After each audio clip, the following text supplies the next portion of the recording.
भक्ति का कोई रूप नहीं होता है। भक्ति की कोई दशा नहीं होती है।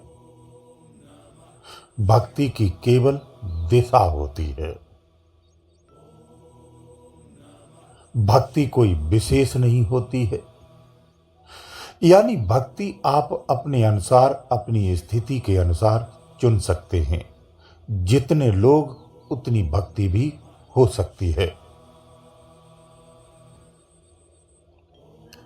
इसीलिए इतिहास में और वर्तमान में जितने भी संत हैं उतनी भक्तियां हैं। इसलिए अलग अलग भक्तियों से आपको कंफ्यूज नहीं होना है। तो भक्ति क्या है? सरलतम में समझें तो भक्ति एक पुकार है, आत्म पुकार। आत्मा जब पुकारती है और ये पुकार जब बड़े पैमाने पर हो जाती है, बहुतायत हो जाती है, बड़ी संख्या में हो जाती है, तो इस आत्म पुकार से संतों का अवतरण होता है। संत इस समाज में सतमार्ग की प्रेरणा देते हैं, सतमार्ग पर चलने की विधियां बताते हैं, साहस देते हैं, सहयोग करते हैं। आत्मा की पुकार जब सच्ची होती है तो ईश्वर संत को भेजता है। संत नहीं आता है तो उसका संदेश आप तक पहुंच जाता है। संत ईश्वर की प्रेरणा से ही कार्य करता है। संत जब हमें भक्ति मार्ग पर चलने की प्रेरणा देता है तो कभी प्रेम से, कभी ज्ञान से, कभी सेवा से देता है।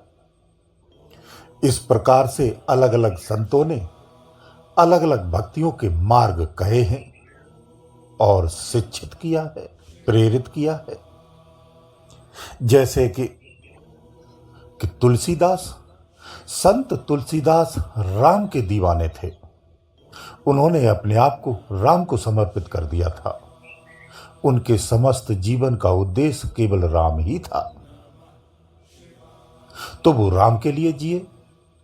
उन्होंने राम के संपूर्ण चरित्र का बहुत ही खूबसूरती से वर्णन किया है, जो आज संसार उसको सुनता है, गाता है और आनंदित होता है, उस मार्ग पर चलता है। ये तुलसीदास जी का मार्ग था। उन्होंने राम को मर्यादा पुरुषोत्तम राम की संज्ञा दी। वो कहते हैं कि राम नाम मन दीप धर जिहि देहरी द्वार। यानी राम नाम जो रूपी दीपक है उसे अपने मुख पर रखो। मुख की देहरी पर राम नाम का दीपक रखने से जीवन का संपूर्ण अंधकार नष्ट हो जाता है। ये तुलसीदास का संदेश है। ऐसे ही संत मीराबाई जैसा भक्त होना बहुत मुश्किल है, जिसने संसार की मर्यादाओं को त्याग कर रख दिया था, बेपरवाह हो गई थी। प्रेम की दीवानी मीरा थी। मीरा ने भगवान कृष्ण को ही अपना प्रीतम माना। अपना जीवन सर्वस्व उन्हीं को निछावर कर दिया। उनका जीवन का उद्देश्य ही भगवान कृष्ण ही थे। वो उन्हीं की दीवानी थी। उन्होंने समस्त संसार की लोक लज्जाओं को त्यागा, परंतु कृष्ण को नहीं त्यागा। उसने प्रेम को ही भक्ति का रूप बना लिया था। ऐसी थी मीराबाई। ऐसे संतों का इस धरती पर होना गर्व की बात है, जिनकी बात कहने से शरीर का रोम रोम खड़ा हो जाता है। इस भक्ति की पराकाष्ठा ऐसी कोई मिसाल हो नहीं सकता है। ऐसे ही हमारे महान संत कबीर हुए हैं, जिनकी अमर गाथाओं का वर्णन संभव नहीं है। इन्होंने निर्गुण भक्ति का समाज को प्रेरणा दी, शिक्षा दी, बताया। सीधा परमात्मा से जुड़ने का छोटा मार्ग दर्शाया। कबीर की एक एक शब्द का अगर जीवन में केवल एक शब्द भी किसी लाइन का उतार लिया जाए तो मनुष्य का संपूर्ण जीवन बदल सकता है। उनकी वाणी में इतना बड़ा पावर है और इतने गहरे संदेश हैं। संत कबीर न मंदिर को पूजते थे और ना ही मूर्ति में ढूंढते थे। उन्होंने कहा है, उन्होंने क्या संदेश दिया है कि मोह को कहां ढूंढे रे बंदे, मैं तो तेरे पास में। कबीर दास जी ने पवित्र निर्गुण भक्ति का मार्ग दर्शाया है, जिसमें ईश्वर निराकार, अलौकिक और सर्वव्यापी है, ऐसा कहा है। उन्होंने पाखंडों का सख्त विरोध किया है, जिस कारण उन्होंने जीते जी अपने जीवन में बहुत सारी क्षतियां भी उठाई हैं। समाज की नाराजगी भी झेलनी पड़ी है। जो समाज आडंबरों में फंसा होता है, उनके द्वारा की गई क्षतियों को भी भोगा है, लेकिन वो कभी अपने मार्ग से पीछे नहीं हुए हैं।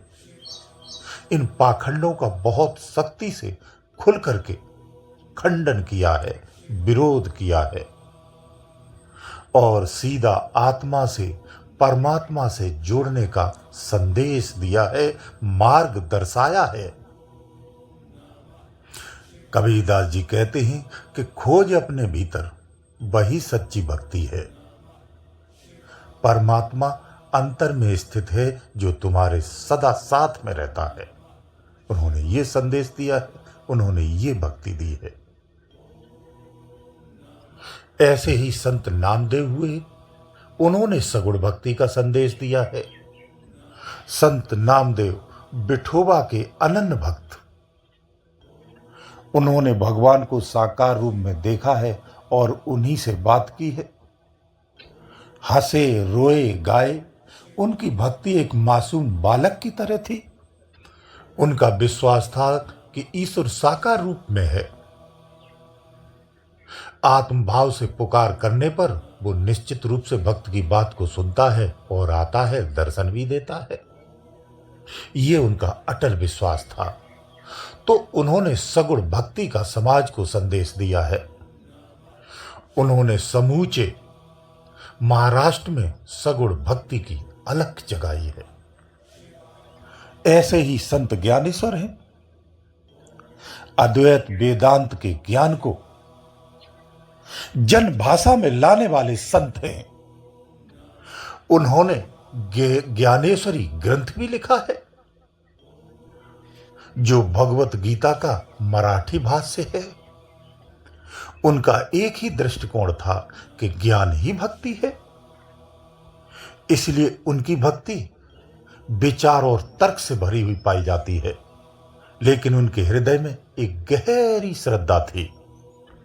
ज्ञानेश्वर ने ज्ञान के माध्यम से आत्मा और परमात्मा का मिलन कराया। ऐसे ही संत रविदास, जिन्होंने समता और सेवा का, यानी समता और सेवा की भक्ति का संदेश दिया है।